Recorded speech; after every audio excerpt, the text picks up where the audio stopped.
And we're back here at the Voice of College Football for the USC spring game at 3 Eastern, noon, where it counts at the LA Coliseum.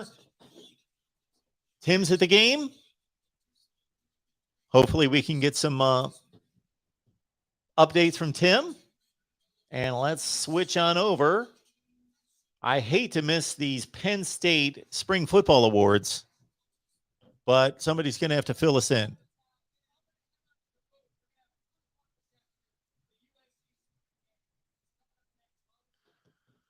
All right, so the USC spring game rolling on ESPN. Boy, big time for Lincoln Riley and the boys. ESPN broadcasting the spring game. They're only doing one. They chose USC. Well, it's the best story of the spring. It's the most impactful. It's the most intriguing for most. Lincoln Riley going to USC. Of course, football west of Oklahoma and Texas has been irrelevant for 7 or 8 years. Is USC going to change that?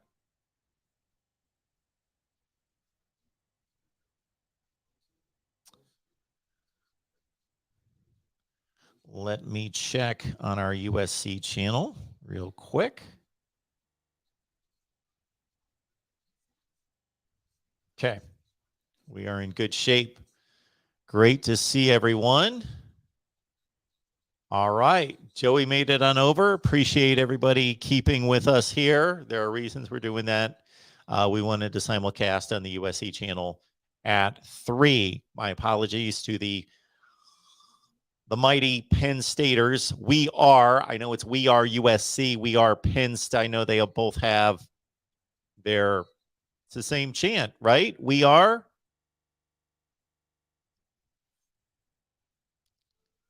Exploring with Ben. Ferris showed up. Exploring with Ben. Well, sometimes you got to make those decisions. When people don't follow through and don't do the right thing, got to be harsh.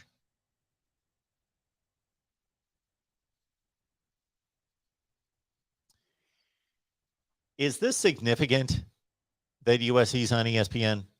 I don't think so, and I'm not downing my former company by stating that.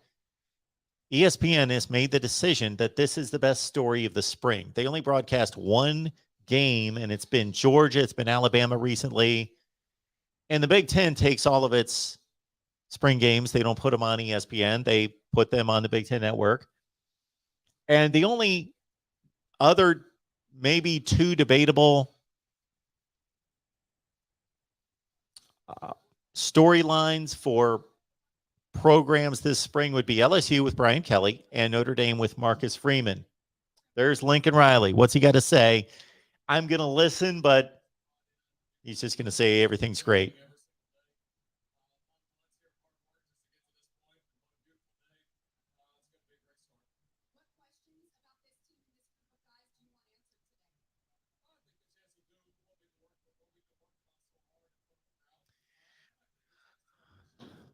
Molly McGrath does a fine job. She does a fine job. And I understand the question. It's the question that kind of has to be asked, but what do you want to see today?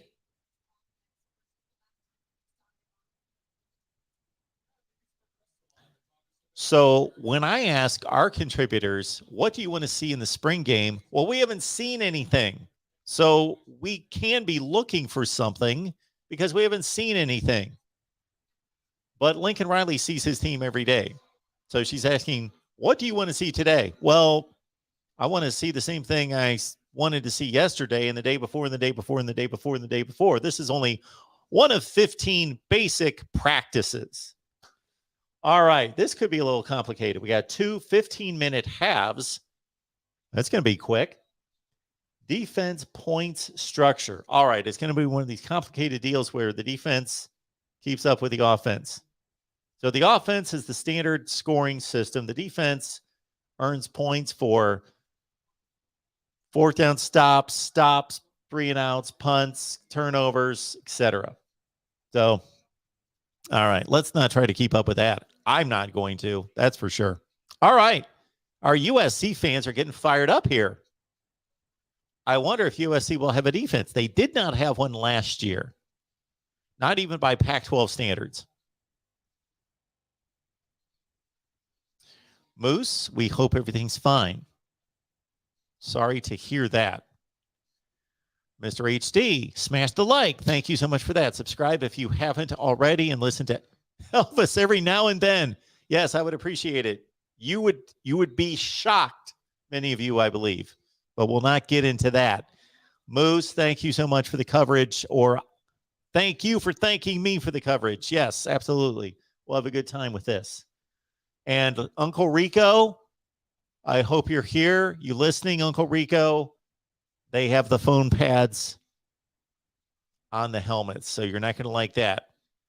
All right, Ski Money needs to let us know. Okay.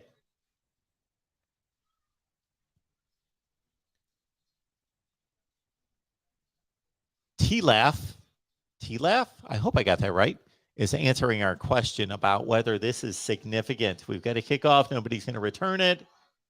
Okay. This is very significant. You think they would have done this under Helton? No way. No.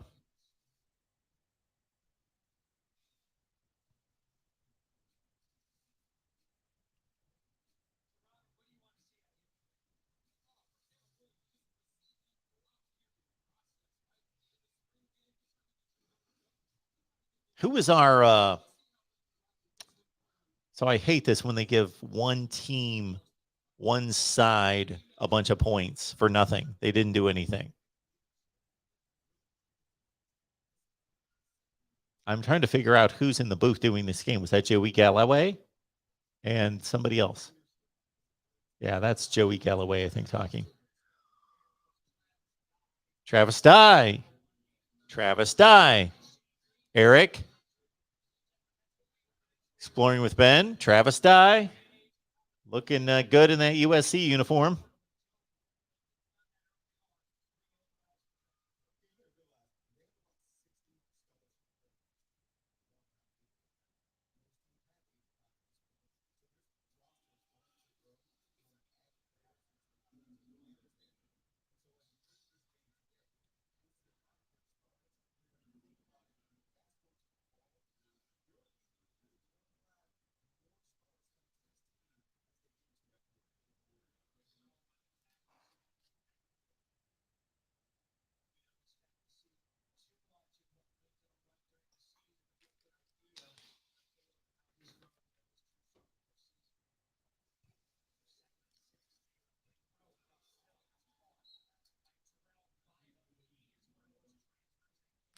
Terrell Bynum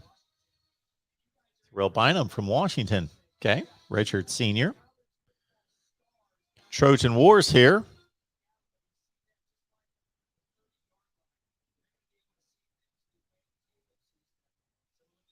KP. Hopefully things work out for you there in Portland.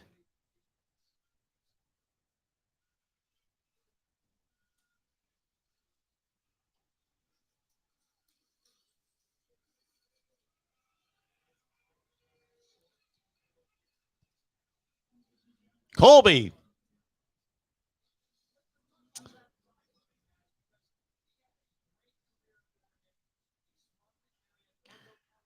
Brew McCoy. Good question.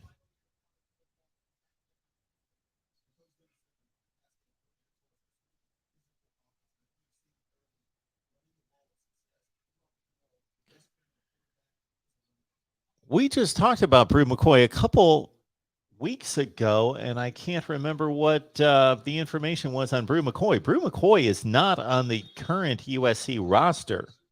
On the official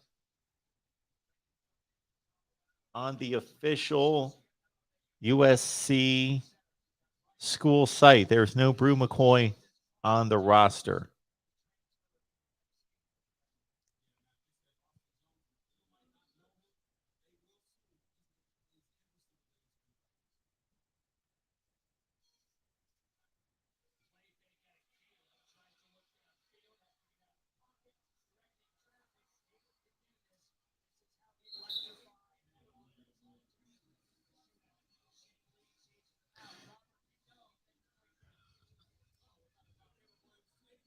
Crisis is telling us that Brew McCoy is going to Tennessee.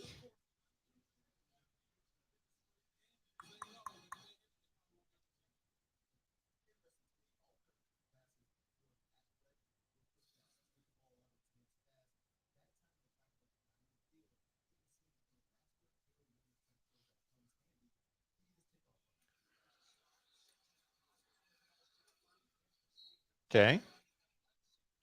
I want to see this defense tackle. I just saw a good open field tackle there.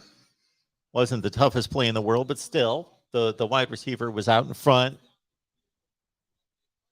and the DB wrapped him up. Things like that are going to be more important for USC than to see if Caleb Williams can play. He can play. He can play, and they have talent at the wide receiver position. Are these defensive players, are they going to cover and tackle guys? Okay.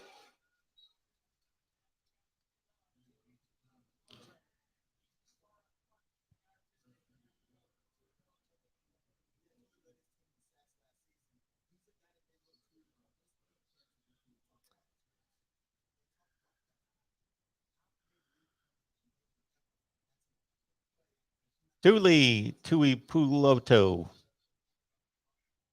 Yeah, he was one of their top tacklers last year.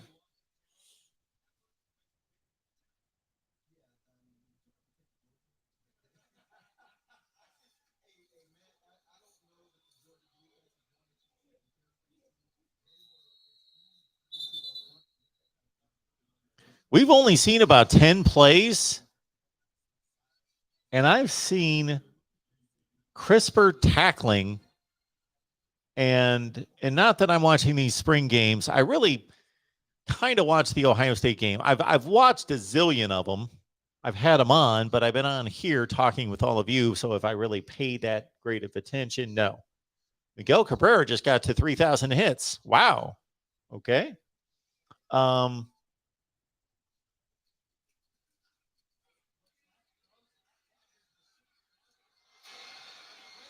But we had a missed tackle there that was pretty bad. He had him wrapped up and he just let him go. Let's see who missed this tackle. 53. Nathan Winetta. Or no, Shane Lee. Shane Lee missed the tackle, the Alabama player. Reasonable Gump, your Alabama players, yeah, they can't tackle USC players apparently. But anyway, I've heard more pads popping. Maybe it's the mics on the field. Maybe ESPN's fooling us. But it seems like a more physical game than what I've seen elsewhere.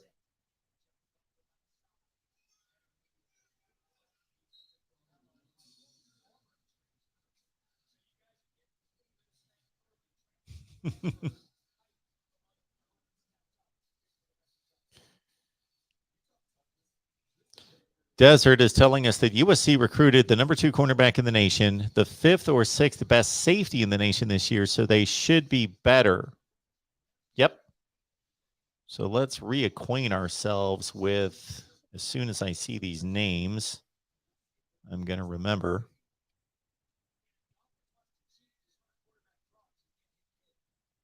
Oh, Damani Jackson, who almost went to Michigan. Boop. There we go. Mario Williams, former OU Sooner. So Damani Jackson, of course, the corner from California, who almost went to Michigan, committed to Michigan. And yeah, Zion Branch, okay, out of Vegas, Bishop Gorman guy.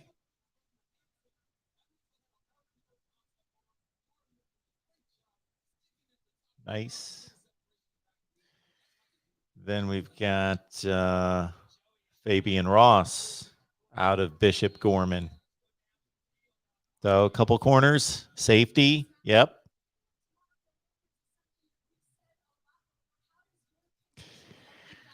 Moose, I agree. Caleb Williams does look good. He does look smooth, doesn't he? Jerry, good to see you. We had the Penn State spring game on. We had to make a decision. But appreciate you being here, Jerry.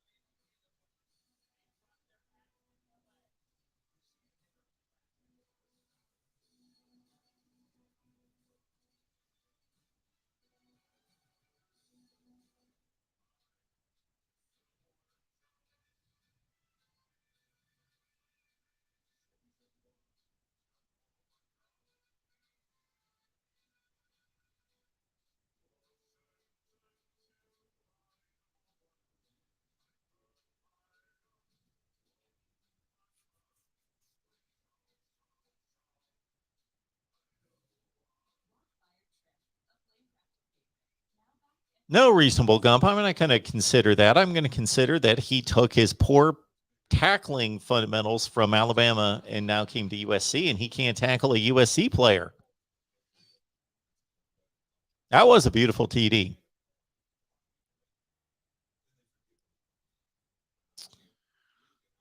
Ferris giving us some news here. Cam Good, UCF defensive lineman, transferring to Michigan. Is that a done deal?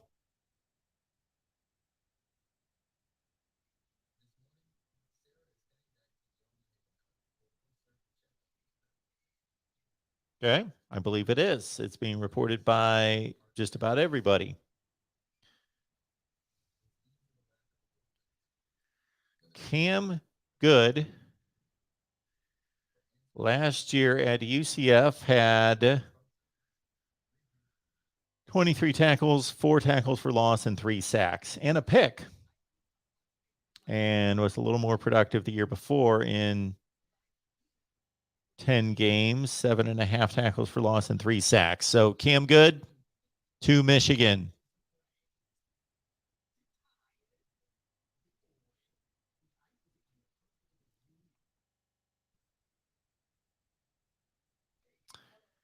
Shop Amazon, everyone. Use the link in the description section of the videos, please.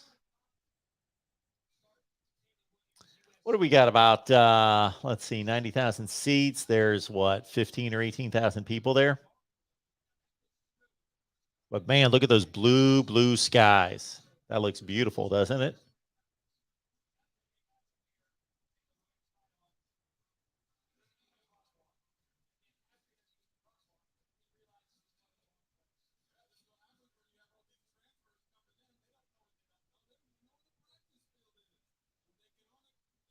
All right, let's keep going. We're going to see Miller Moss at quarterback, I believe.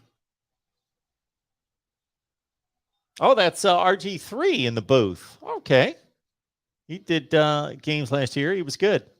Miguel Cabrera, 33rd player in the history of Major League Baseball with 3,000 hits. Man, a few years ago, I would have been all over that. I would have known that was coming. Wow. 7th player with 3,000 hits and 500 bombs.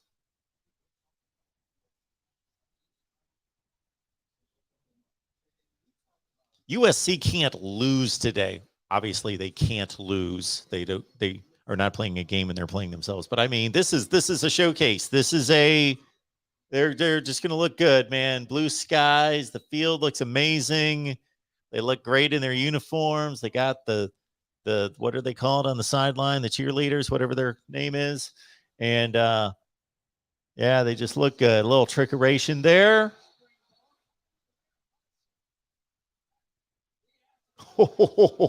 21 got buried on that play.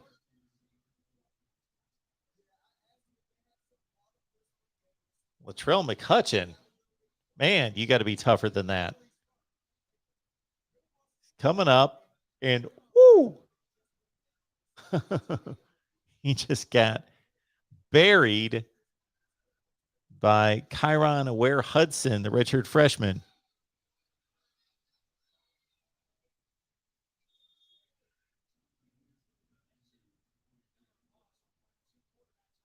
Darwin Barlow, remember that name? Yep. He's a transfer. Transfers all over the place. Okay, let's look at this quarterback, Miller Moss. He had a big tag on him coming out of high school. I think he played a little bit last year. I think. Did he? Of course, last year was Keaton Slovis. Got hurt. Jackson Dart took over. Dart's at Ole Miss. Slovis is at Pitt.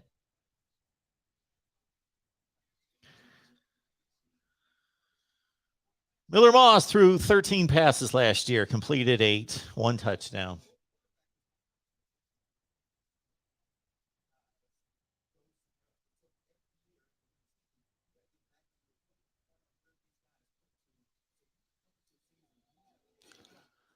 Another check down. So again, when you shop Amazon, please use the link in the description section.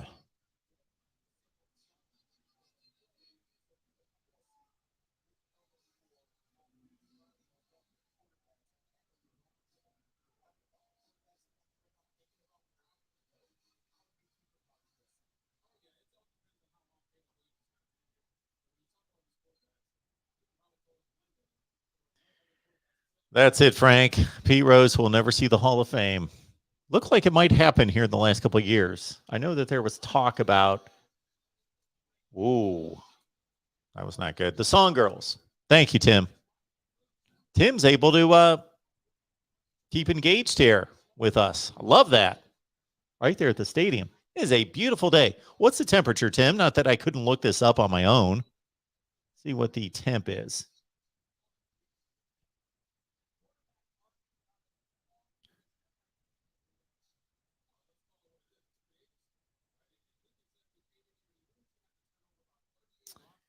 It is 70 degrees.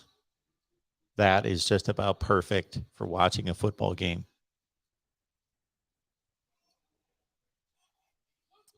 Moose is saying, I've never seen ESPN cover a practice game. Sure they have. But it's usually only, it used to be, they used to do a bunch of them. But now that they've got all these networks, the SEC and the ACC, they only pick out one team per year. Oklahoma's offense the last 5 seasons has been number 1 in the nation in points per game, yards per play, yards per rush, and yards per pass attempt against the Big 12. Oh, got a sack.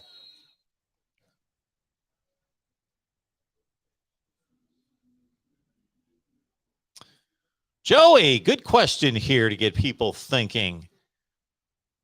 Who do you think will be the best transfer quarterback in the country this year?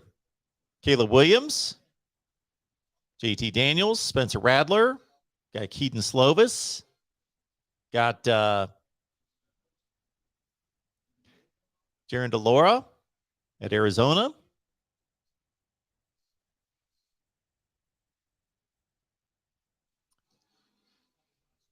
Max Johnson, Zach Calzada, Jaden Daniels.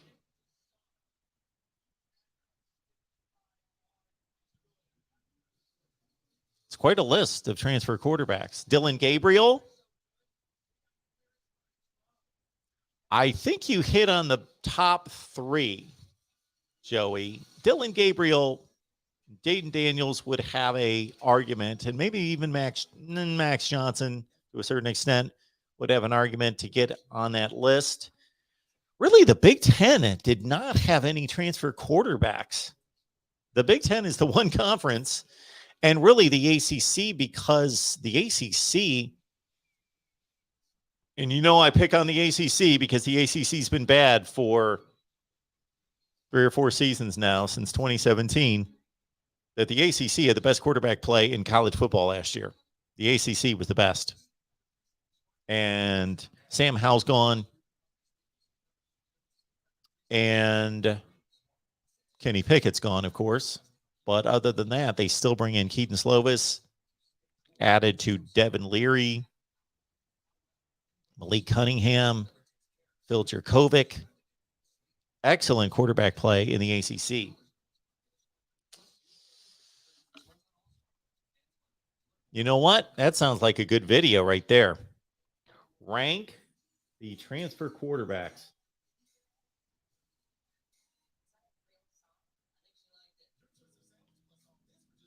Bo Nix.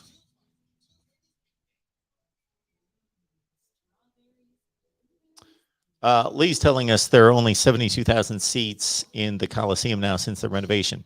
Okay. Which tells us something. That tells us something right there. You've got Penn State, Michigan, Alabama, Ohio State, Tennessee, all over 100,000. I think LSU's now over 100,000. They're all expanding. USC saying, you know what? We don't need the 90,000 we have. Let's go back down to 72,000. Thank you, Lee. I do remember hearing that. Reasonable Gump, yes. I couldn't have stated it better than myself. Just in from the college football, voice of college football, everyone. Nick Saban teaches poor tackling fundamentals. He is the voice, so it must be true. Yeah, everything I say is gospel truth. I have always said that. Always say that. Moose, thank you. Yes, I will be up till 4 a.m. researching transfer quarterbacks.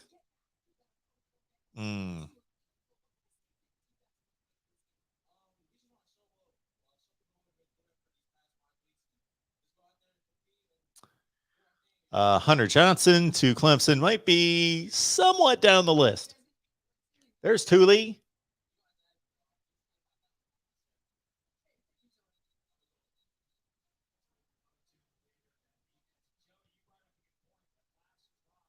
I'm not rooting for USC. I'm not rooting against USC, but it would be good for college football for USC to be 1975 USC, 2005 USC, that kind of USC.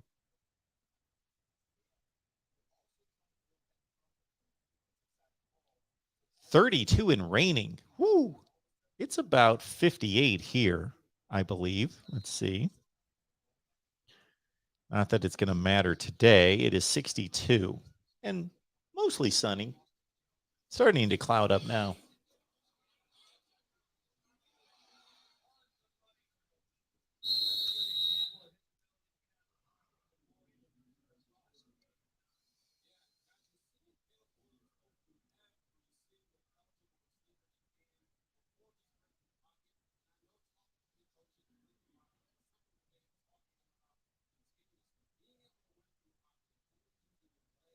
Uncle Rico says that they've been advertising that Kirk Herbstreit would be calling the game. I didn't know that. I did hear somebody mention that, so I had said something about that as well, but I didn't hear that directly from our friends at ESPN. Nice little touch pass.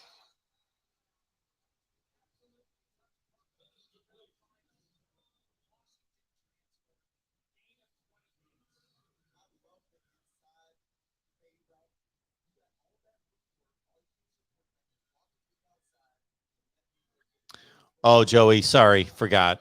Yes. End of discussion. End of discussion. Jarrett Daggy to Western Kentucky. Absolutely.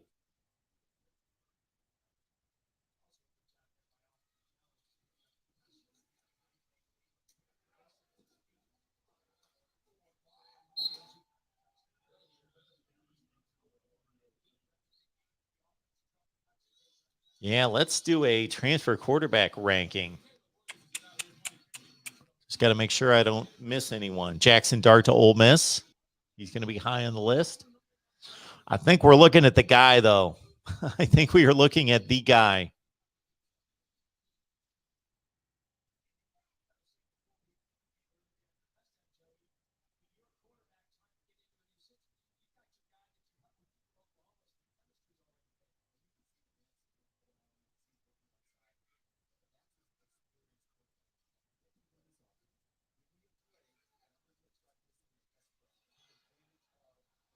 Oh, man. Now, that was lousy.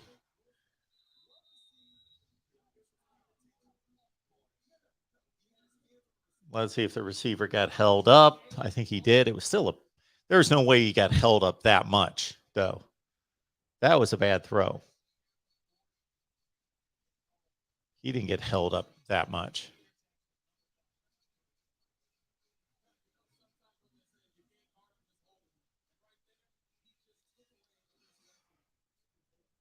Yeah. He wasn't making up all that ground. Jet Mac. Well, we know what the Gator defenses look like. We know what you've been watching recently.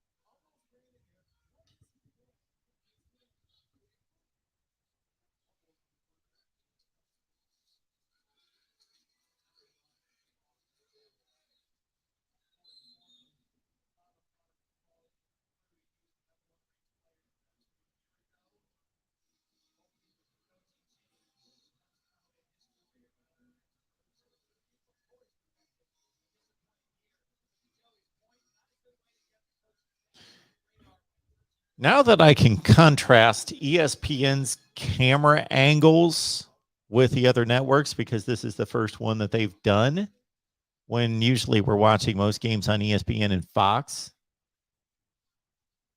doesn't it appear as though they're shooting from a lower angle and giving us a tighter shot? And I at least can see a little bit better. Maybe.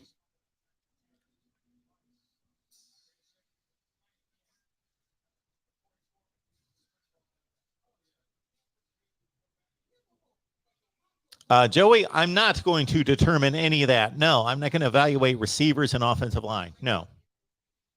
Talking about the best quarterbacks. When I rank a position, this happens every year, and I'm going to do it again this year. Maybe this is going to be my next little project, will be ranking the transfer quarterbacks. Maybe we'll look at some other positions. We'll see. And then I'm just going to rank the quarterbacks in the nation and the running backs and offensive linemen. I'm going to rank every position. But I don't sit there and think, okay, well, this quarterback's not really that good, but man, his backs and receivers and offensive line are studs. He's going to light it up because they're going to make life so easy for him, or vice versa. To me, Tom Brady's Tom Brady. If he goes to the worst team in the NFL with the worst offense and the worst offensive line, I'm still going to try to rank him and rate him based on who he is. His stats are going to suffer. Did he get a foot down? I think he did. Mario Williams. Williams to Williams. We're going to see this a lot this season. Bilal is telling us that the CBS TV crew are the best when it comes to football coverage. I would disagree with you. I think ESPN has covered college football better than anyone. And I am not an ESPN guy anymore.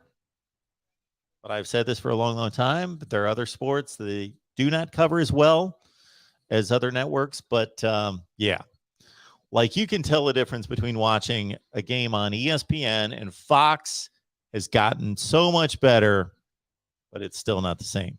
Still not as good. Thank you. Exploring with Ben.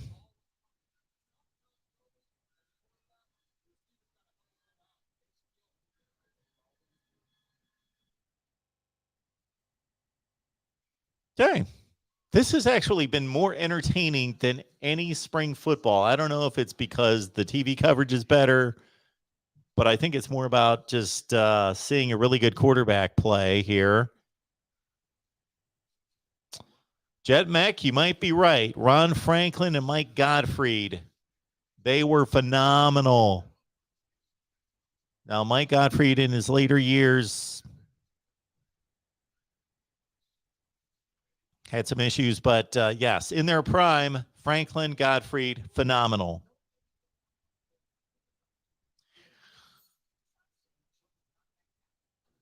We had this conversation the other day, all of us, about best play-by-play teams out there, the best analysts, the best play-by-play guys. And really, I would have to Google search most of the guys that I think are the best because their names, like a Dave Pasch.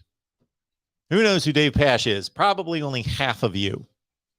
Because I typically don't think that the best play-by-play guys and the best analysts are the guys that are the A team on that network. Those usually aren't the best guys, in my opinion. But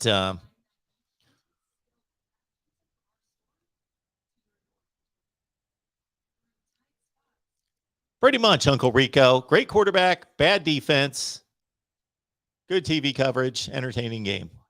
That's what we got here.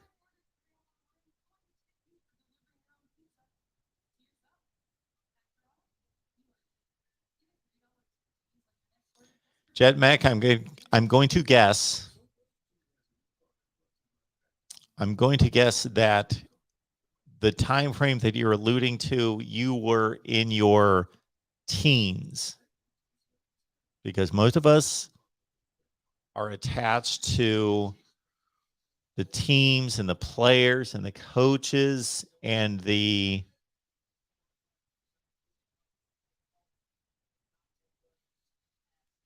TV announcers when we first fell in love with the sport.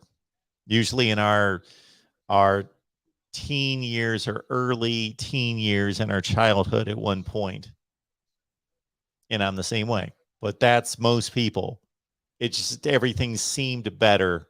The players, the TV coverage, the announcers, everything just seemed better. Like sometimes I'll sit down and I will scroll through real quick. I won't sit there for 3 hours and watch an old NFL playoff game from 1982, but I'll kind of skim through because YouTube will feed me something and I'll be like, man, I want to catch this. I want to look at this. And I'll be reminded that some of those announcers that I just thought were amazing, that were just incredible, weren't really that good compared to these guys.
At some point for these watch parties, we will set up a man cave. We'll set up a man cave studio of sorts so we can do this with a good feel. Drake London in the house. He was phenomenal. Unfortunately, he played at USC when it didn't matter. Manny likes the Chris and Herb Street Fowler Herb Street team. Yeah, I think they're really good. Not my favorite, but really, really good.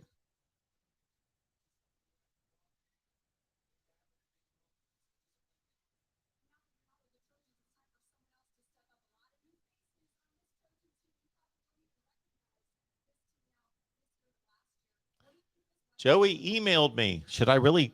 I should look to see what this is about. Why not? Curious. Oh, thank you. Appreciate that, Joey. Got my West Virginia game stats. That will help tonight. We will be back here at 6 p.m. Eastern time with West Virginia post game.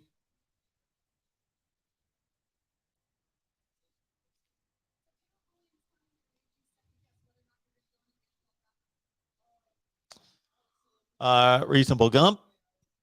I find the best play-by-play guys to be, well, those Reasonable Gump, those guys aren't play-by-play guys. Those guys are analysts. They're color commentators. The play-by-play guys, Brad Nessler, Chris Fowler, that's a play-by-play guy. So anyway, that aside, Herb Street's the number one, according to Reasonable Gump, an Ohio State guy, of course. Must really like these Big Ten guys. Gary Danielson, Purdue, probably number two. Danielson, I used to just think was just amazing, the best. I think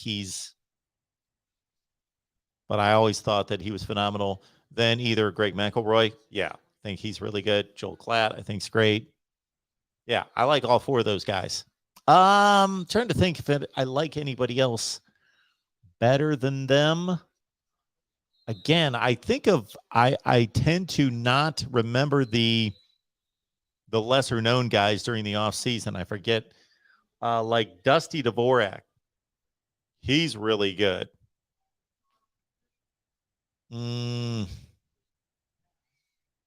Let's see.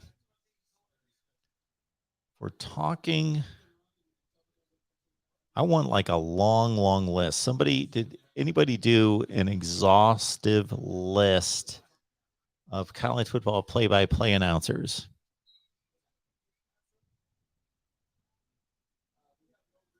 Let's see.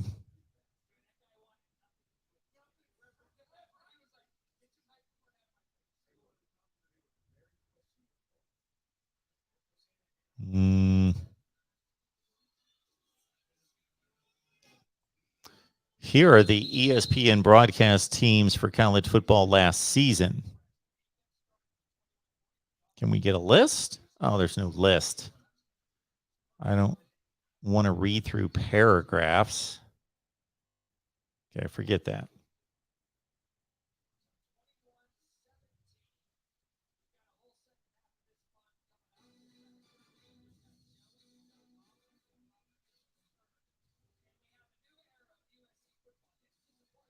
The 25 greatest TV college football announcers of all time on Bleacher Report.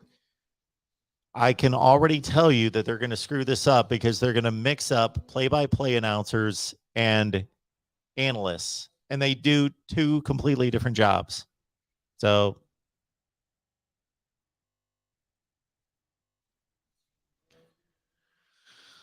this is according to Bleacher Report.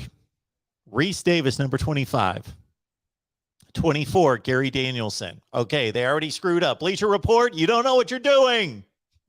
You're mixing up play-by-play guys and color commentators.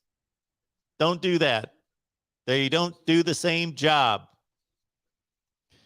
So this list is not any good, but we'll go through it anyway. 23, Jesse Palmer. I like Jesse Palmer. I think he's really good. 22, Ara Parsegan. That's going way back. Now, again, I got to go back to me being 16 years old, remembering Ara Parsegan. Back then, I thought everybody was great. So, I thought Ara Parsegan was amazing. 21, Pat Hayden. Pat Hayden doing the NFL was really good. I remember him better doing the NFL than I do college football. 20, Joe Tessitore. He's a play-by-play guy, and he's not as good as the guys that were named before him. He's a boxing guy. Gus Johnson at 19. I don't want to criticize anybody, but Gus Johnson, it depends on my mood, whether I can take him or leave him. I don't want to hear Gus Johnson all the time. Charles Davis at 18 does a nice job. Bud Wilkinson. We're going way, way back. I don't think Bud Wilkinson's been at a mic since like the early 80s. I vaguely remember Bud Wilkinson with Jim Simpson. Guys, remember that team? Jim Simpson, Bud Wilkinson. Phenomenal. Oh, 16, Charlie Jones. Charlie Jones is more of an NFL guy. Yes, known to many more as an NFL announcer.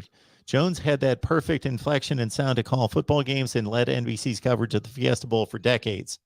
Yeah, but he was an NFL guy. Sean McDonough is really good. Yes, Sean McDonough.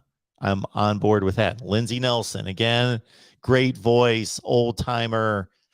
I was 10 or 12 years old when I heard Lindsey Nelson. Dick Enberg. Oh, my. Oh, my. Oh, my. I did that right, huh? More of an NFL guy. More of a baseball guy. Did the Rose Bowl for years, but he would only do one college football game a year. But phenomenal. Kurt Gowdy. Yeah, we're going rarefied air now. They love Todd Blackledge at 11. Now that I think Todd Blackledge is phenomenal, but a little high. Chris Schenkel, talk about a legend in college football announcing.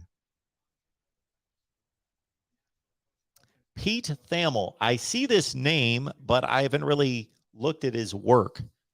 I assume he's well respected, does a great job. Bob Greasy, too high at 9. Sorry, Bob Greasy, marginal. Ron Franklin at 8. Yes, he was great. Chris Fowler at 7. Very capable, very good, too high. 6, Brad Nessler in his prime, absolutely one of the best. Frank Broyles at 5. Again, we're mixing up play-by-play guys against color commentators. And again, I got to go back to thinking about how did I get into a Frank Broyles at the age of 12. What did we just see there?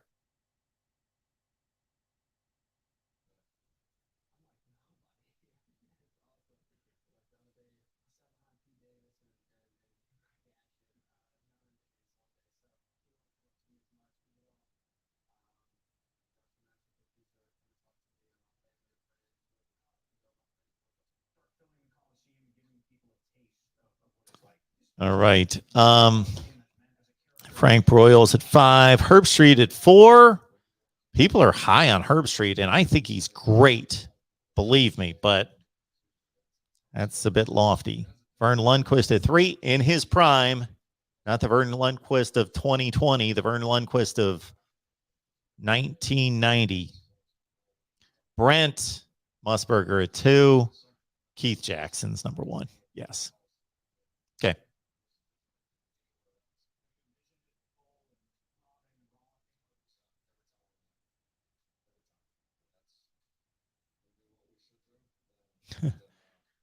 This is how different opinions can be. Somebody earlier said the SEC on CBS is the gold standard, the best. And now Manny is saying the SEC on CBS puts me to sleep. Just terrible. Ferris liked Greasy. He was one of those guys that when he first hit the scene, he was really good. And he quickly aged and lost his ability to communicate. We'll say it that way. I do not think that Herbstreit's average, that's not what I said, the 4th greatest announcer of all time in college football. No, not average. He's exceptional at what he does. But man, you're talking about there being hundreds and hundreds and hundreds and hundreds and hundreds of capable announcers. Reasonable Gump, that's a Vern Lundquist of the last 10 years or so. Yes, he's been pretty bad.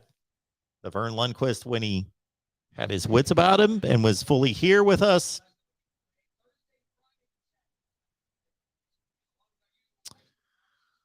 Bilal, hoping that the Big Ten ends up with CBS with a new TV contract. I think that would be a good move, depending on money. David, big Klatt fan. I am too. SEC on CBS is pretty good, but too many commercials. Has that been proven that they air more commercials on the CBS games? Dave says ESPN is the gold standard. I would agree.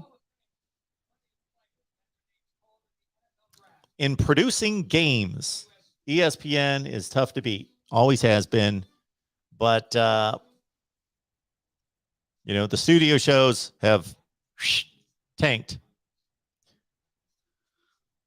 The real MVP. Someone needs to pull up a U.S. migration map, and it will disprove this whole LA is awesome segment. The real MVP, you speak the truth. You're a wise young man.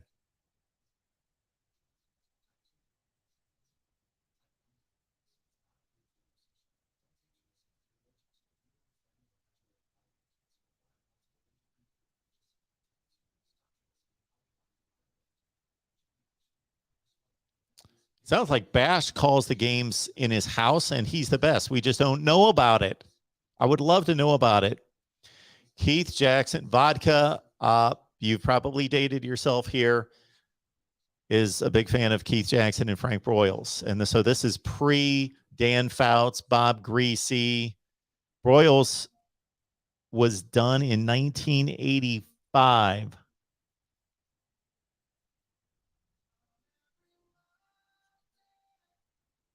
This is how bad this list is from Bleacher Report. Listen to this. This is how bad this list is. Frank Broyles is number 5. And the writer of this list says, I have no idea, no earthly idea if Frank Broyles was the best analyst of all time or the worst. No idea. Here's what I know. From 1977 to 85, he was the ABC lead college football game analyst, paired most weeks with Keith Jackson.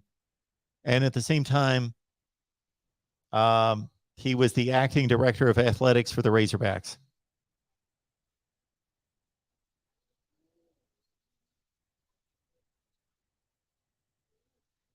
Yeah. So he's amazed that Frank Broyles could be an AD at the same time be a college football commentator on Saturdays at the same time. And I find that pretty remarkable too, except for what would that have to do with me making a list of the best announcers? Sometimes I just don't get how a place like Bleacher Report or fill in the blank, all sorts of big heavyweight companies sometimes get away with posting garbage. It was a different era, Jet Mac, because, for example, Super Bowl 13 is one of the more intriguing sporting events in the history of mankind for me. Super Bowl 13. I own it on DVD. You can see it now on YouTube. And Kurt Gowdy was the play-by-play guy with Merlin Olsen and John Brody. Now, before I watched that on DVD, I thought, this is as good as it gets. I watched the game, listen to it, the analysis, and Merlin Olsen, anybody will tell you, was phenomenal.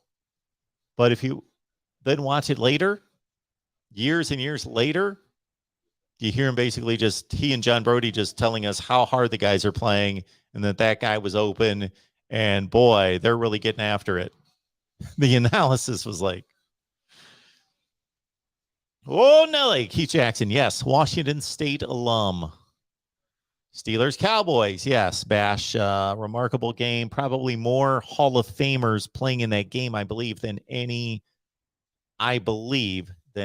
Super Bowl game.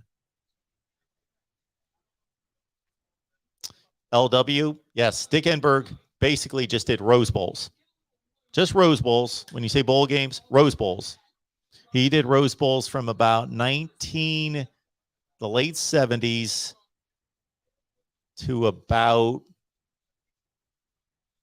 I'm sure it would come up here, I would guess that Dick Enberg's first Rose Bowl was about 1977 or 8 until about sometime in the you know what? They lost the Rose Bowl. All that Dick Enberg did the Rose Bowl for less than 10 years. I could almost, because ABC took it back in the late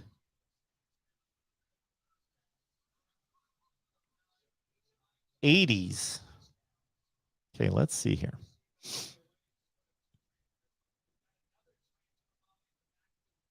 Yeah, he went to CBS in 2000.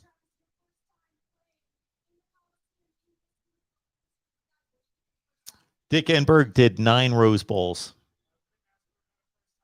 That's all the college football he did. He did Notre Dame for 2 seasons, 1988 and 89. Or 1998 and 99. So to put Dick Enberg on a college football list when he only did 9 Rose Bowls, and that's pretty much it, and 2 seasons of Notre Dame football. Tim's already downing the brewskis at halftime here. I don't know what the count is, but he can't read the scoreboard, figure out the scoring. Oh, yeah, that was pretty.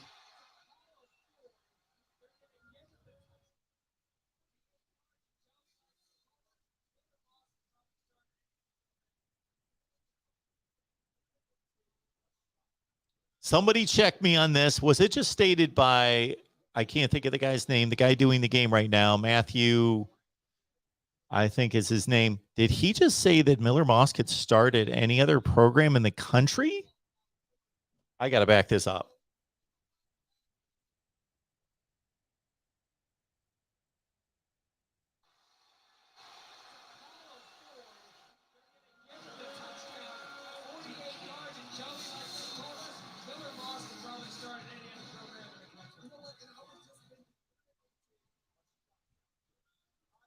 almost any other. Did he really? I thought he said.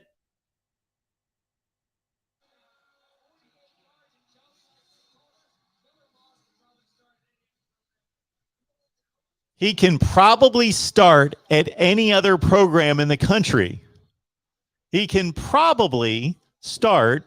So if he goes to Ohio State, he can probably start. If he can goes to Alabama, he can probably start.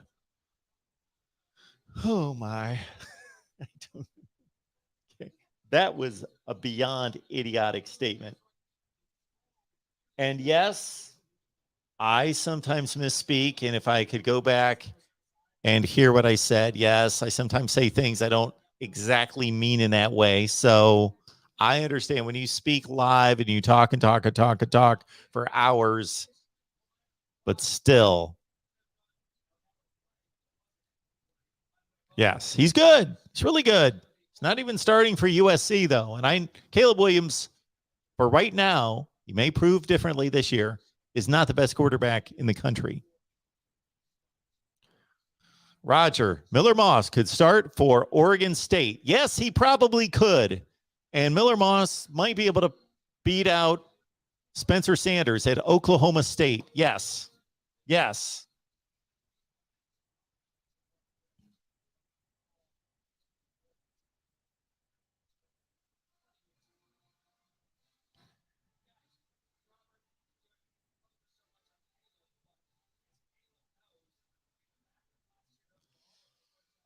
Yeah, Yakov. That might be what I need. Maybe you have just given me an inspiration for the beginning of every live stream. Let's watch Caleb Williams. If he's beating out Miller Moss, let's not be surprised if there is a huge announcement that Miller Moss has been named the starting quarterback at USC.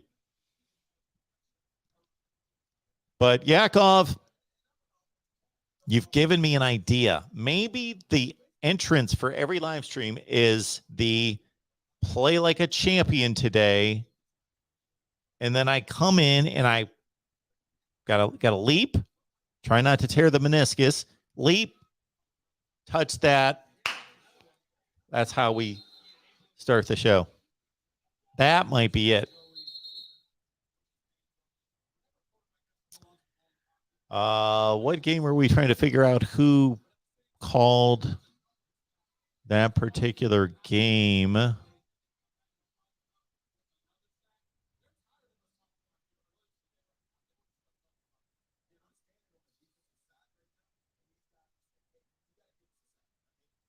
Don Cricky.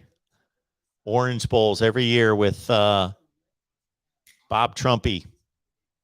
Matthew Berry. Yes, Matthew Berry.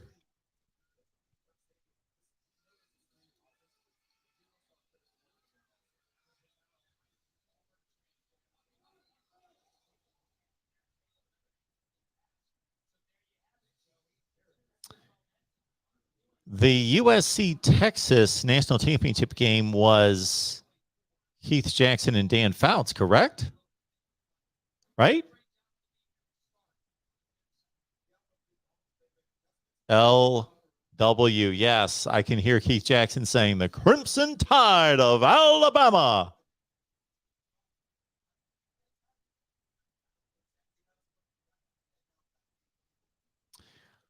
You know, Ballard, I would love to go live for the Texas spring game. I believe they play at 7 Eastern. No, I do not have the Longhorn Network.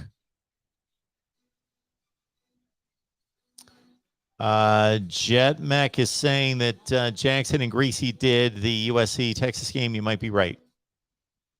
Don't hold me to that with because I remember Fouts was still doing the game. So 02 national championship game, of course, was Ohio State, Miami. And I know that that one was Jackson and Fouts. Then 03 was Oklahoma, LSU. Then it was USC, Oklahoma. Let's look that up. I bet you're right, Jet Mac. Jackson and Greasy probably for the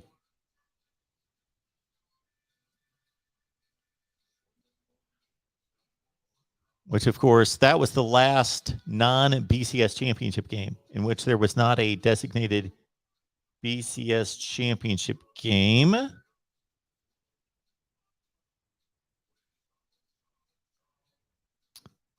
Nope. I guess I was right. My first thought was Jackson and Fouts. That was Jackson and Fouts for the USC Texas game.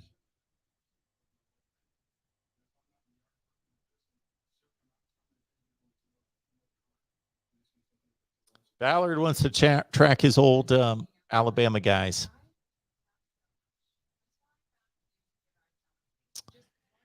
Bilal, so Keith Jackson retired after what game was that? Was it after that Ohio State-Miami game? But then he still did games after that. He retired, and there was a big send-off, but then he decided to do other games, and he started doing just kind of they kept him on the West Coast. And let's see if we can get some clarification on that, because I know he retired. There was a big send-off, but he didn't really retire. He still did more games, and then he finally retired. Let's see.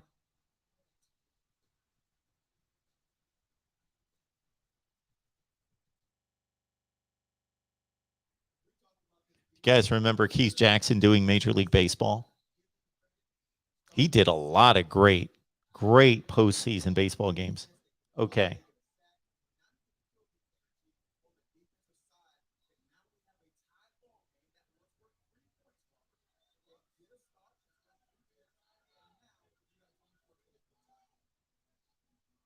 Approaching his 70th birthday, announced his first retirement from college football at the end of the 98 season, and his intention to live full-time at his home in California, choosing the first BCS National Championship game as his last broadcast. So this is in 98.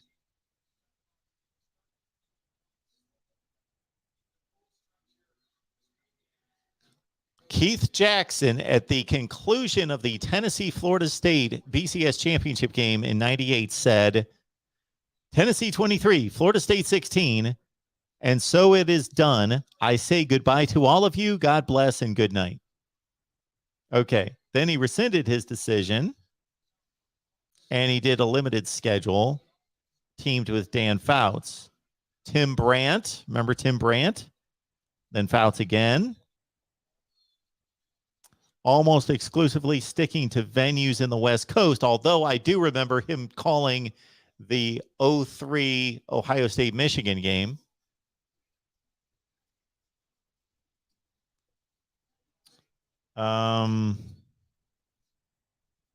Yes, two notable exceptions were the 2003 Ohio State-Michigan game and the 05 Oklahoma-Texas game. Each was the 100th meeting between the arch rivals. And then he announced his retirement before the 05 season. And so, yes, that was then his final retirement.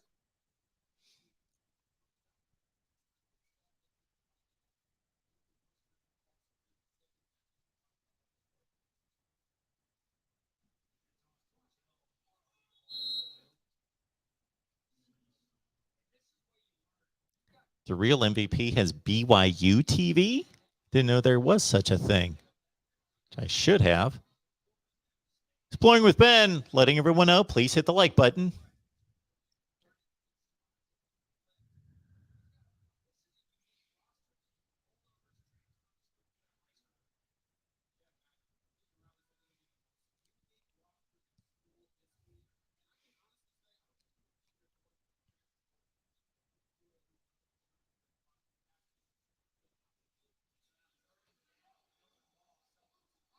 Oh, it was caught.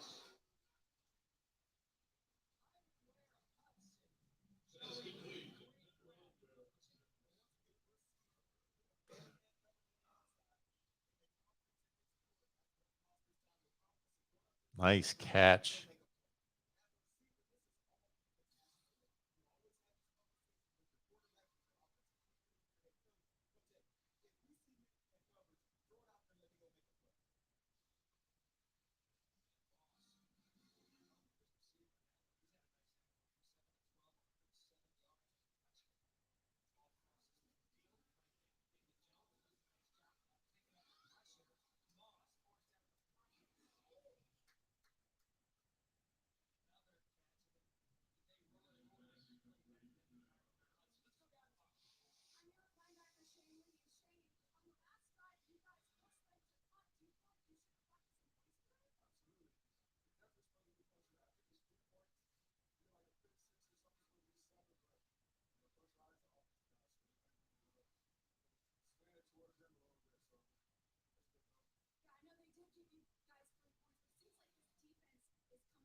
Bash says, so Mark, I'm doing previews of teams alphabetically, and I want to know before I make the video, what exactly will it take for Cal to fire Justin Wilcox? Got me. He's 15 and 25 in the Pac-12, and the Pac-12's awful. And he's 15 and 25. And I thought Justin Wilcox was a good hire there. What's it going to take? He's got to have, I guess, the season just has to crater 3-9, 4-8. Mark, do you live stream during Ohio State games? No, because I'm trying to watch everybody. And typically Ohio State's not playing the best game of the day or the best game even of that particular window. So I would love to. If there was 12 of me, we would approach this differently, but I can't live stream Ohio State games.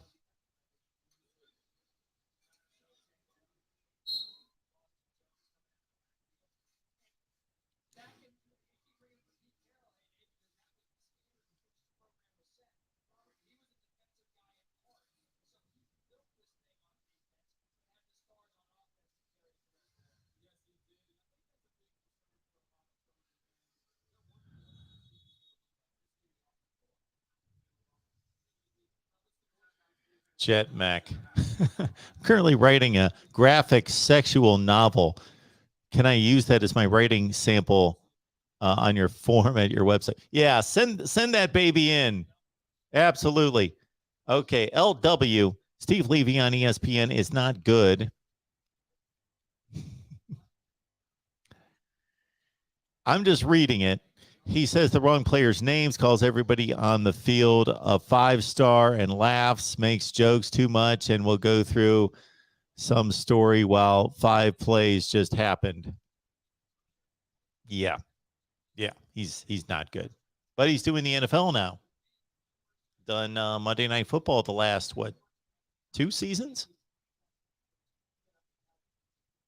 Bob Greasy's son, Brian, is much better than he was.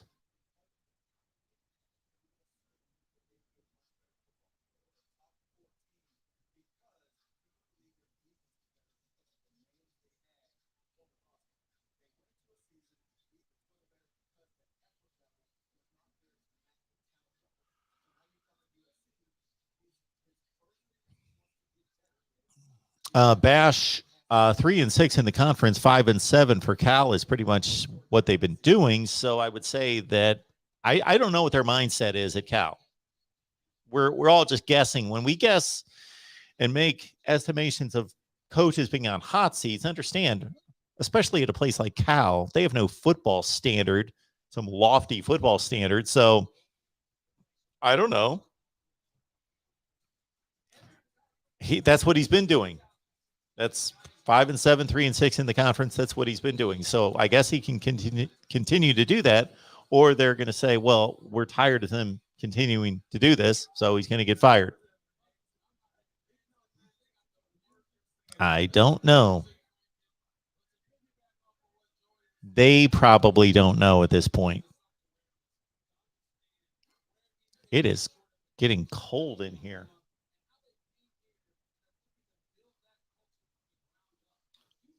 Be right back.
It's been warm enough outside that I didn't have to even look at the heat, but it's obviously getting cooler because it's getting cold in here. My nose started running and I thought, you know what? I'm cold. So I had to address the thermostat there. Also,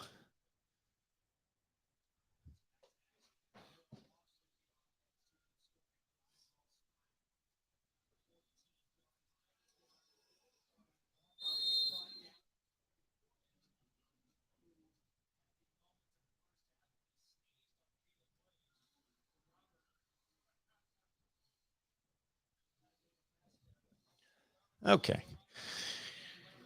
So, yeah, let's get warm. Joey, you still with us? Joey got me the West Virginia stats to prep for the 6 o'clock West Virginia postgame show right here at the Voice of College Football. So stay tuned. This is going to be over at 5, we believe. It's supposed to be. And then at 6, we'll be back here with the West Virginia Post game show. And Joey, can you answer me this, Joey? Do you know if the West Virginia game has been posted on YouTube yet?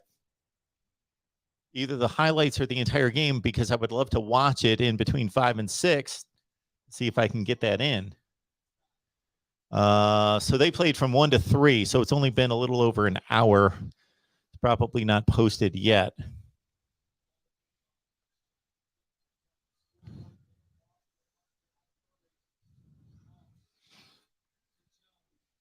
Andrew wants some play-by-play. Do they look like no. I think that USC's actually looked pretty good. They're giving up a lot of points, but the defense sucked last year.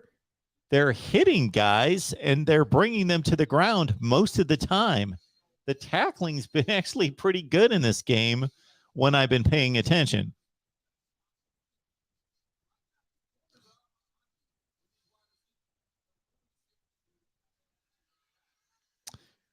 Joey, I will look for that as well.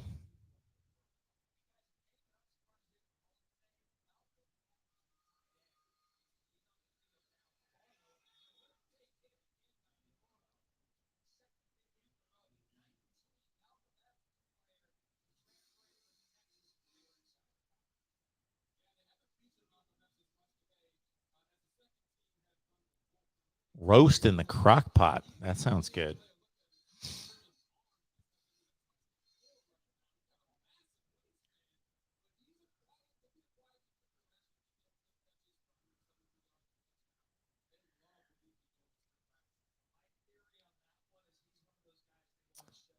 So we have the West Virginia post game with Neil Brown. That's been posted.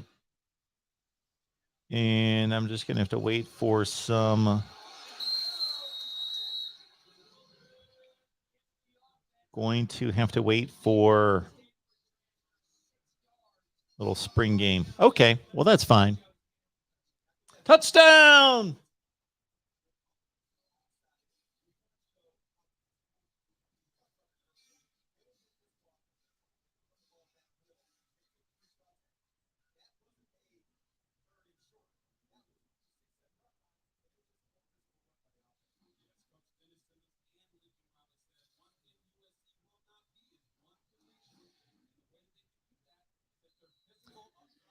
Lincoln Riley likes to run the ball.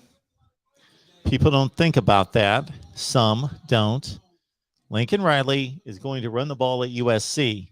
The Oklahoma rushing attack has been extremely strong. Cheryl says it's supposed to hit 100 today in Arizona. Yeah, that's a bit hot. If I had to choose between what is supposed to be 62 here, I don't think it's 62 out here because my home would not be this cold right now. So it's supposed to be 62 here right now. I would take 62 over 100. Would I take 62 over 90? Probably. When I was younger, I would have gone with 90. Now 62 over 80, no, I'll take 80 over 62 any day. Better offensive mind. Riley, Sarkisian, Kiffin.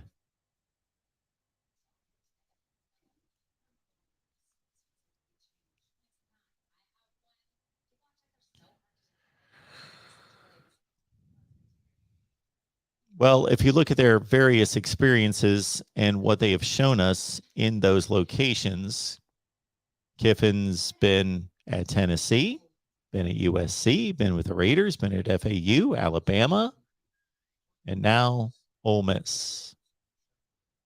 And we would have to review, okay, what have they produced with him in play?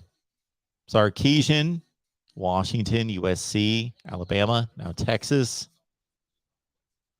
Lincoln Riley has only hit the one stop. We know Lincoln Riley from one place, Oklahoma. So I would say that I'm looking at Kiffin and Sarkisian being able to go different places, work with different personnel, and be successful. Bash says Jeff Lebby is the guy. Now at Oklahoma, was at Ole Miss.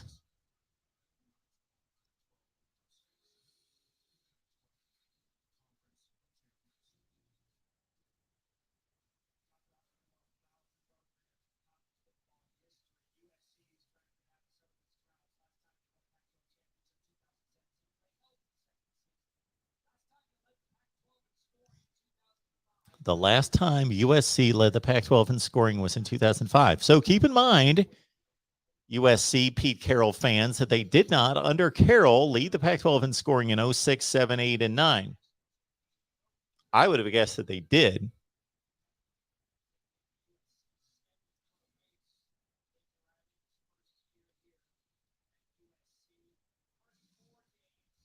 Schedule. And we did our schedule preview on the USC channel, so check it out. Rice, Stanford, Fresno State, Oregon State, Arizona State, Washington State.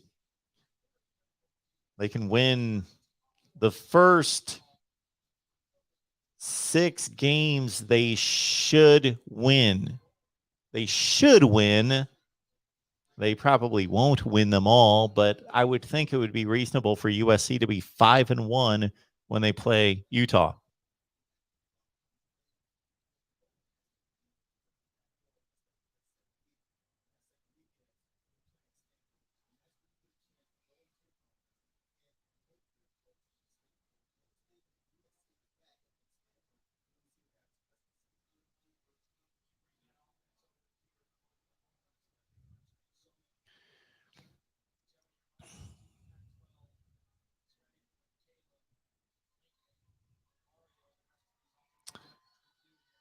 Trojan War, thank you for the spring attendance report. 33,247.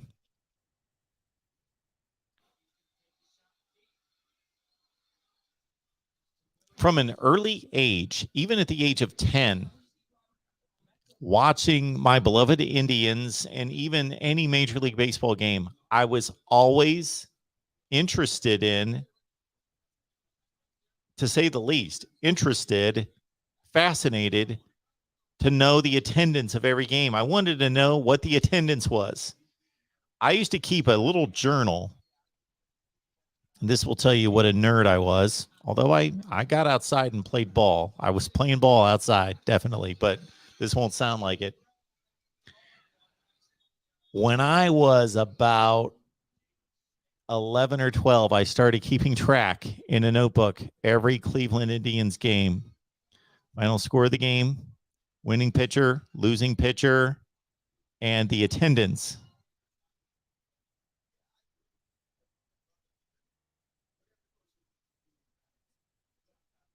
Steven's here, talking up the black shirts. Good to see you, Steven. Thanks for being here. It appears as though we've got 59 people online and about 15 on the USC channel and everybody else on the main channel. So if you're on the main channel, you love USC, you get our USC coverage on the USC channel. So we rarely post, and going forward, and we're going to talk about this in the next week or two, I'm going to give a channel update whether that be live or just produce a video and post a video, that we're going to see less and less team-specific content on the main channel. Those are going to be going to their specific channels. We're going to get lean and mean right here on the main channel. Lean and mean with national topics. And that's it. And the real MVP, we might be starting our clips channel. I'll have to get into that.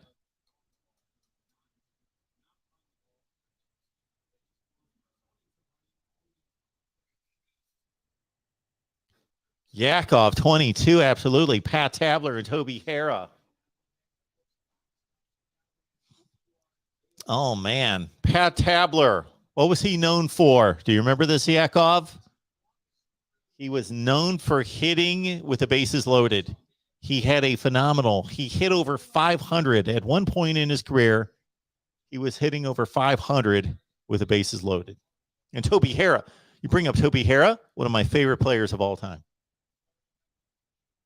Oh, they've got to talk to Caleb Williams again.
I was waiting to hear what the gift was. Headphones for everyone.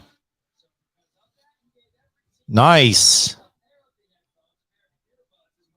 Bilal, Gump, Mark will run you a great offense if you hand him Alabama's roster. Gump, Mark will run a great offense. Alabama's roster. Yeah, I could dial up some plays.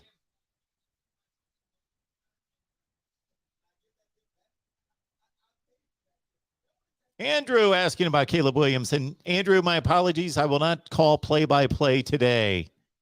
I don't want to unleash that on everyone. That would be a fate too horrible for anybody to suffer. So no play-by-play. Sorry, Andrew. I know you're at work. How does Caleb Williams look? He looks good. I haven't seen him throw.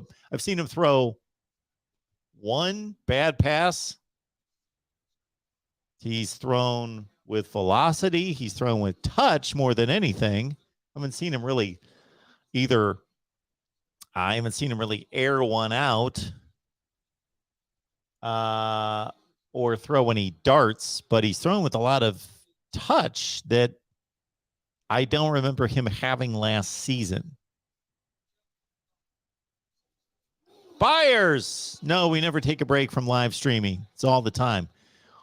We probably should just keep these live streams. I should probably just do this. Start a live stream on every channel, all 25 channels. Just start a live stream. Just keep them rolling all the time and never stop them.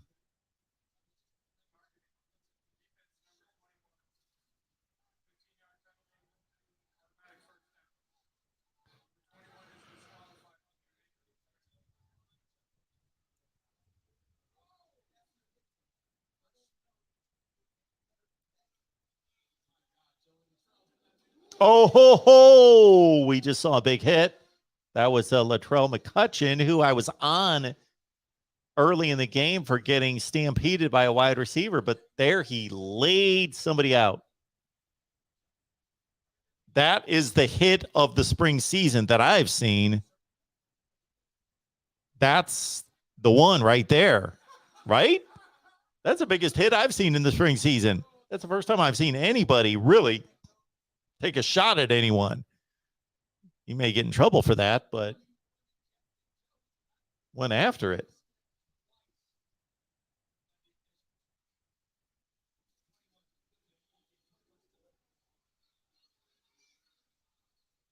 Huh.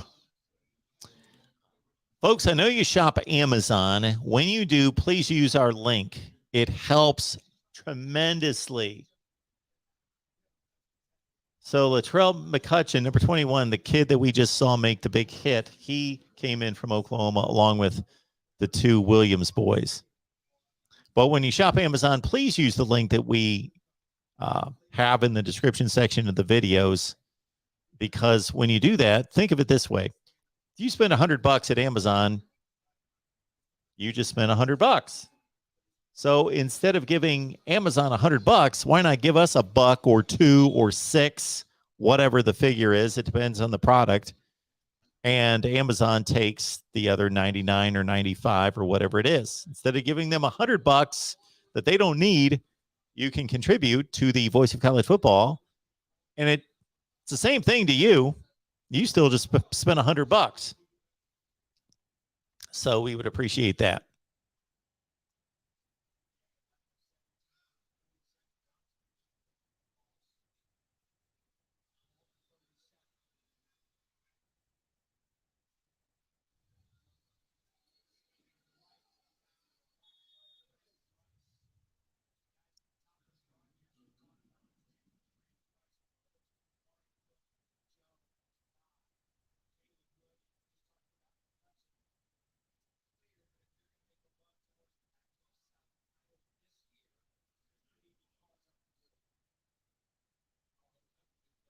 They called a personal foul for that hit? I didn't see that.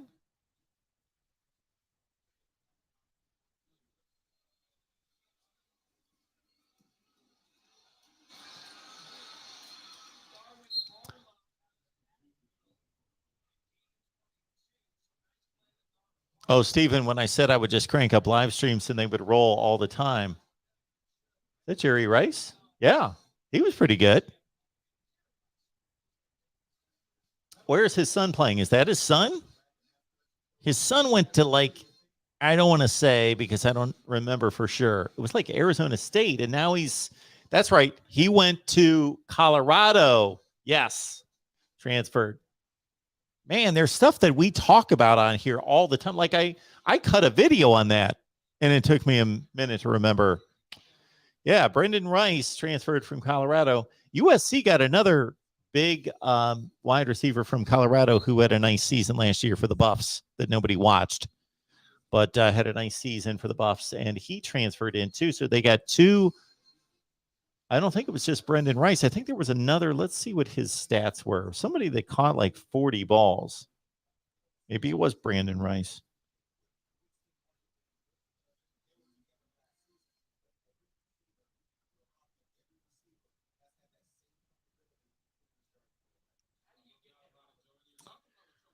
Brendan Rice, 21 catches, 299 yards, 3 touchdowns for Colorado last year. I thought they got another receiver who was productive from Colorado. Anyway,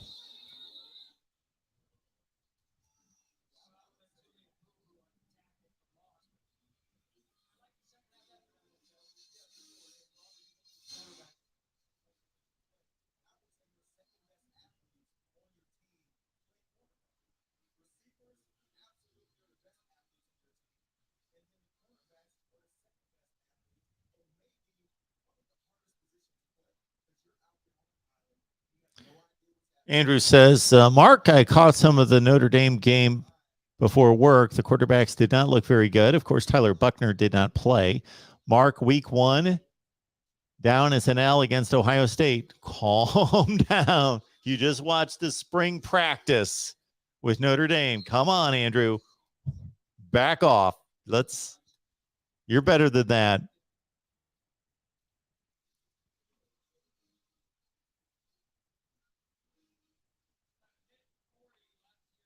Joey's going to rest a little bit. And we'll be back at 6 for the West Virginia show right here on the Voice of College Football on the main channel. Yes. We will be right here on the main channel. Bash says that Tyler Buckner is not good, though. Notre Dame losing by at least 21. If somebody wants to give me Notre Dame in 21 against Ohio State, I will take it now.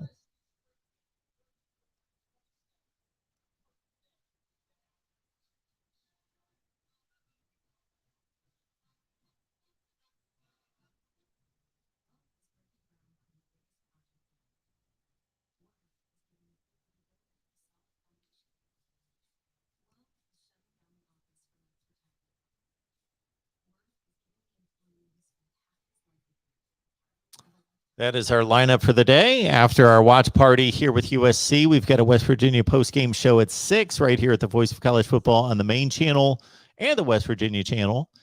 And then at approximately, depending on which Jason Ray returns from the spring game, Oklahoma Post live at 8:30 Eastern.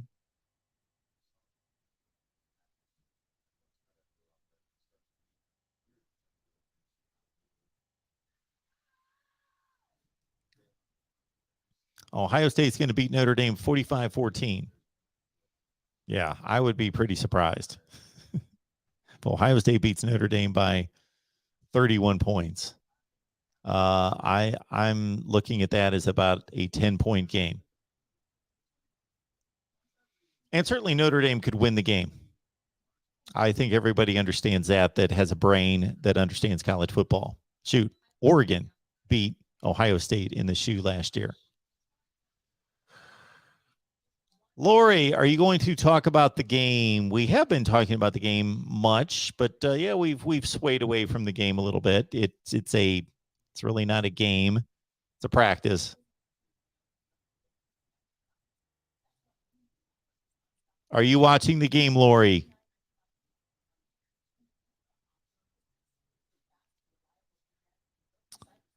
Andrew, Mark, can you tell everyone, Notre Dame's record versus ranked opponents since 2000? I need a good laugh. Well, for one thing, I cannot tell you that. I don't have every statistic memorized, so I don't know I know that it's not good, but I also know that the 2022 team has nothing to do with the 2000 Notre Dame team.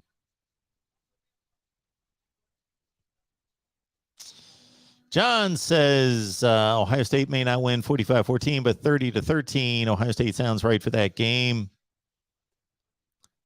If Ohio State wins that game by 17 points, I would not be surprised. But I also wouldn't be surprised if Notre Dame won the game or if it was a close game. Sure. Is Ohio State capable of blowing out Notre Dame? Yes, they are. But the odds are that they won't. So I would take 20 points in a heartbeat. If somebody wants to give me 20 points in Notre Dame, I will take that 10 times out of 10. Is Ohio State ever going to cover that 20 against Notre Dame? Sure, they could, but the odds say that they're not going to.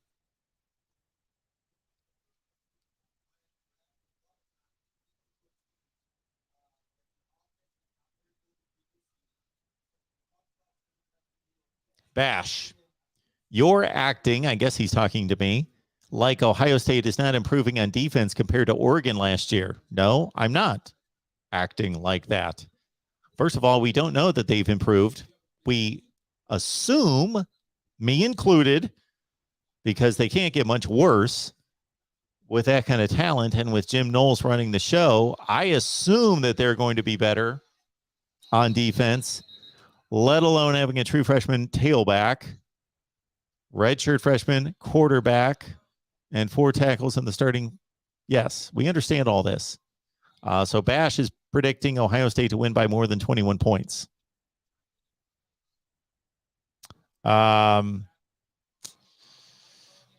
Bash, I guarantee you that if they played 10 times, that Ohio State wouldn't cover the 21 most of the time.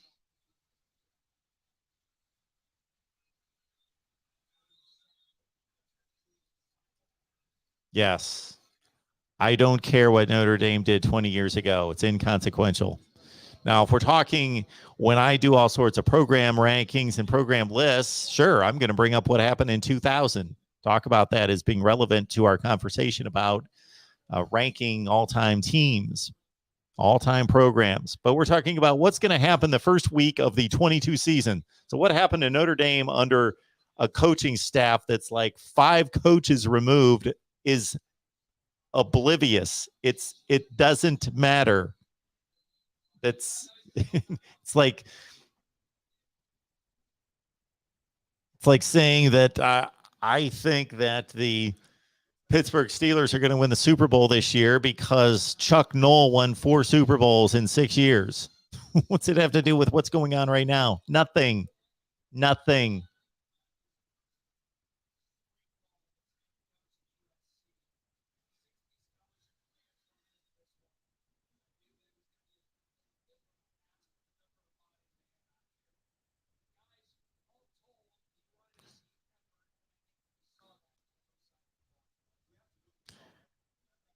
So Notre Dame did not lose to this is so number one, this is not a BCS game or a college football playoff game or a New Year's Six bowl game. This is a regular season game. And Notre Dame barely lost to Clemson, a team that came within a whisker of the national championship in 2015 in a road regular season game, again, against the number 2 team in the country, 24-22. They played Georgia to a 1-point game, the Georgia team that played in the national championship game in 2017. So this is not a BCS bowl game. It's a regular season game. And Notre Dame in the last 5 years has gone to Clemson and played really well down to the last play of the game. And they've gone to Georgia and played really well down to the last series of the game and lost by what? What was that final? Did they lose like 23-16? Yes, Notre Dame has not played well against.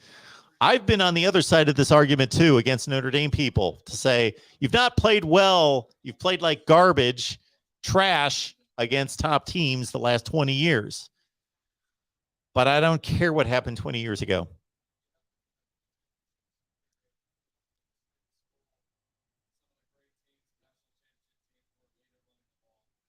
Yes, I am not in the business of defending Notre Dame.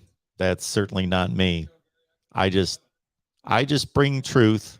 I just bring logic. All right, John says, Mark, would you take Notre Dame minus 13? Well, or plus 13. Well, that's a completely different. No, I've got people telling me that they're going to lose by 31 points. I'll take that because that's roughly the line at the first 3 sports books I checked. Yes, that's a reasonable line. That's a reasonable line. I don't have to make that decision right now. I won't be picking the game until the week of the game. I don't know what I would pick right now against a 13-point spread. But if you're telling me today you'll give me 30 points, I'll take it. Even if half the Notre Dame team decided to quit tomorrow, I'd take 30 points. But 13, that's different. Would you take 13? I don't know. They're not playing this week. Cheryl, how many returning players does Notre Dame have coming back? Well, all their skill position players of consequence are coming back. And their running backs are back. Their offensive line's mostly back. We've covered all this with the Notre Dame guys. They get hit on the defensive front, get hit hard on the defensive front, and they get hit. Quarterback's gone. Jack Cohn, of course, but the two guys that they've got coming back played in big games, so they're used to it. And they have one of the best tight ends in the country. He's back. Mayer. And most of the defense is back. So, yeah, their wide receiver depth chart, yes, Andrew, is thin. Yes. Looks like our ball game's over. USC, they lost, didn't they? Yeah, just the big buildup for USC, and they lost.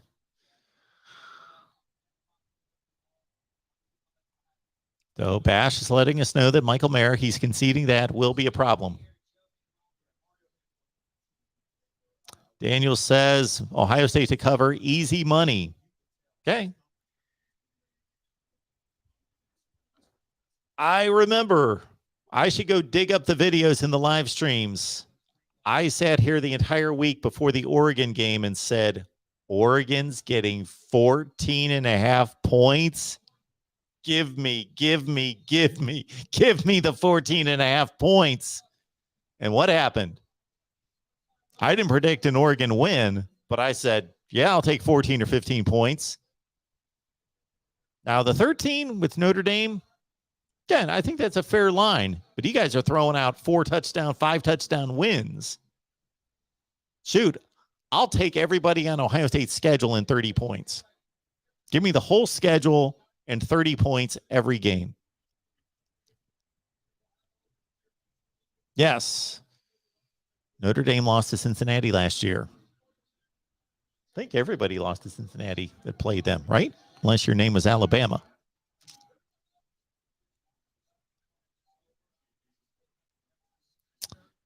Bash, we're not talking about Notre Dame winning.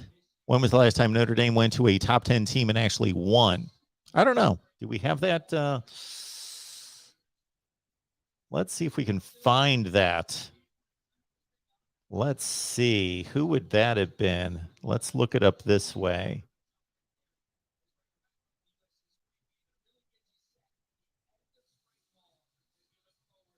The last time Notre Dame went to a top 10 opponent and won.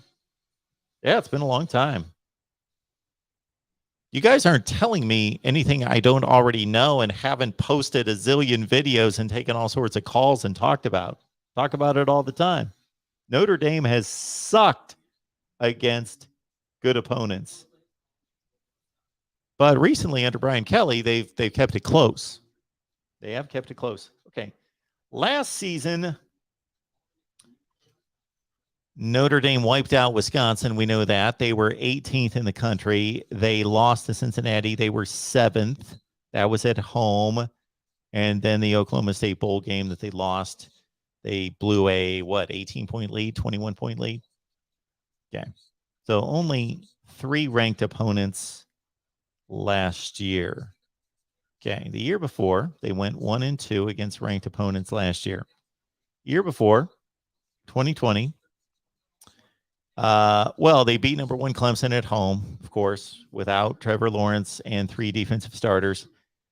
They won at 19th ranked North Carolina by 2 touchdowns. They lost to a number 3 Clemson team in the ACC championship game. They lost to number 1 Alabama. So they went 2-2 against ranked teams in 2020. 2019, the game that I cited before, they lost at number 3 Georgia 23-17. They beat number 18 Virginia 35-20. They won at number 19 Michigan 45. Oh, no. They got blasted by number 19 Michigan on the road 45-14. They beat a top 25 Navy team by 32. All right. So against ranked teams that year in 2019, they went 2-2. 2018, they beat number 14 Michigan at home by a touchdown. They beat number 7 Stanford by 21 points. They beat number 24 Virginia Tech on the road by 22 points. They beat Syracuse by 33 points, number 12 Syracuse. That was at Yankee Stadium or the Meadowlands. And they lost to Clemson in the playoff. So against ranked teams in 2018, they went 4-1. 2017, they lost to number 15 Georgia. Of course, that was the Georgia team that actually turned out to be the second best team in the country. They lost by 1 point. They destroyed USC by 35 points, number 11 USC. They destroyed NC State, number 14, by 21 points. They got buried by that Miami team at Hard Rock by 33. Miami was number 7. They lost to Stanford, who was number 21, by 18, and they beat LSU, who was number 17, in the Citrus Bowl. So they went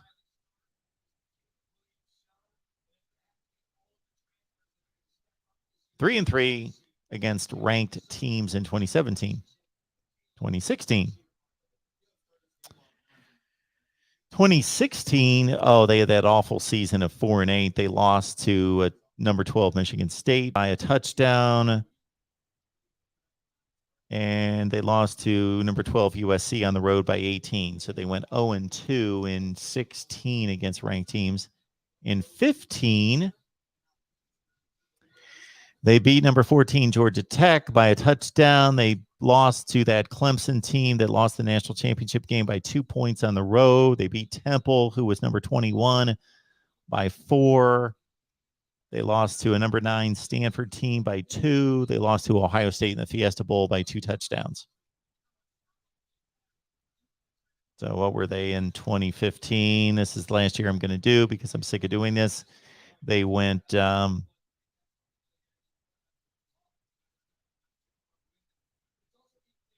2-3 against ranked teams in 2015.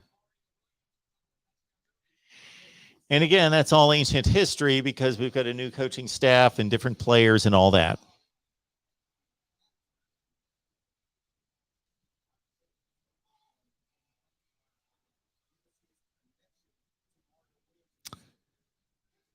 Bash.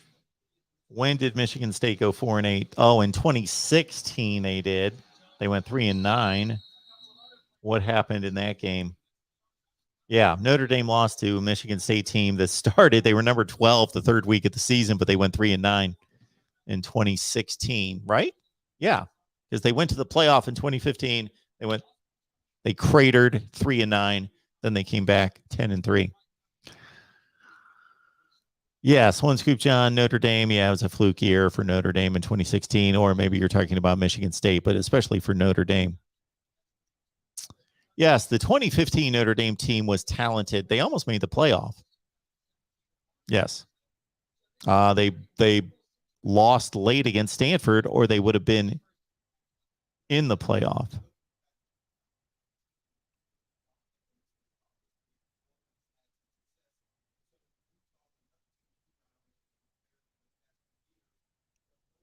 So, yes, if anybody wants to give me Notre Dame in 30,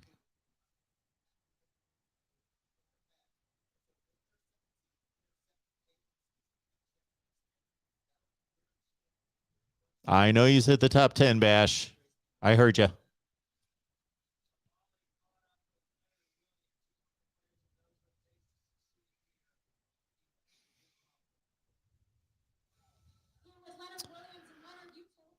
Wow, her mic is hot. Good Lord. Somebody get on that. Man, that was awful. It's still too loud. It's overmodulated. So anyway, there you go. Yes. I know how good Notre Dame is, and I know how good they're not. Notre Dame is going to be one of the 10 or 12 best teams in the country, something in that range, 10 to 15. And Ohio State, I believe right now, I believe Ohio State is one of the 3 best teams in the country. They got to go prove it. But like I told a number of Ohio State callers this week, I still have more faith in Georgia replacing its defense and maintaining its elite status than I do Ohio State fixing its defense. Not that I don't have faith that they won't, but not as much faith as Georgia maintaining their crazy great status right now.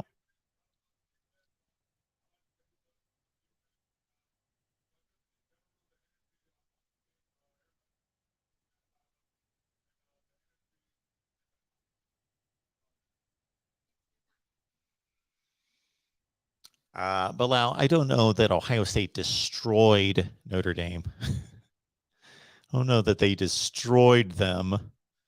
It was 44-28, and that game got a little dicey. Ohio State got off to a great start, and of course, they both lost star players. That was the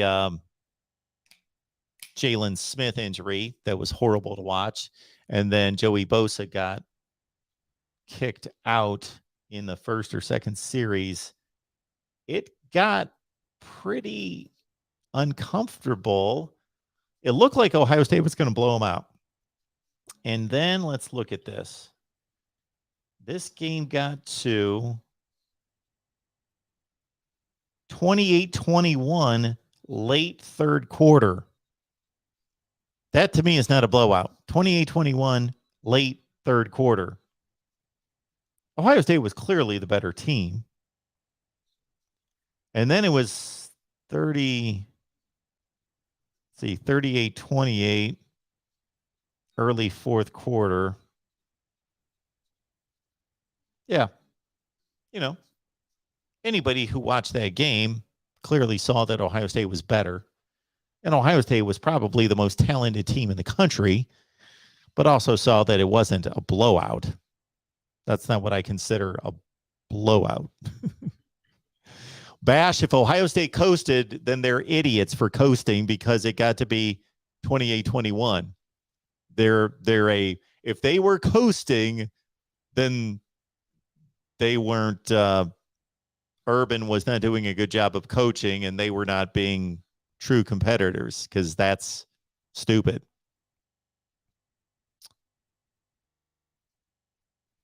And yes, Reasonable Gump, I have more faith right now, as it stands right now, in Kirby Smart and that Georgia program than I do Ohio State fixing its issues. I believe that they will. To what degree do they fix those issues? How good was the Ohio State defense last year? Was it like and I don't want to hear stats because the total yardage stats, I think, are garbage for the most part. It's an indicator. Was Ohio State the 50th best defense in the country last year? So if they jump to the 30th best defense, that's a significant improvement. But man, they probably need to jump to a top 15 to 20 defense to win the national championship. They need to get a lot better. All right. Appreciate everybody being here. We'll be back at 6 p.m. Eastern. That's in 1 hour. We'll be back in 1 hour with West Virginia post game right here at the Voice of College Football on the main channel. USC folks, join us tonight for our West Virginia discussion. Post game 6, and then at 8:30 Eastern, Oklahoma. All right. Appreciate everybody being here. We will see you soon. Hit the like button on the way out.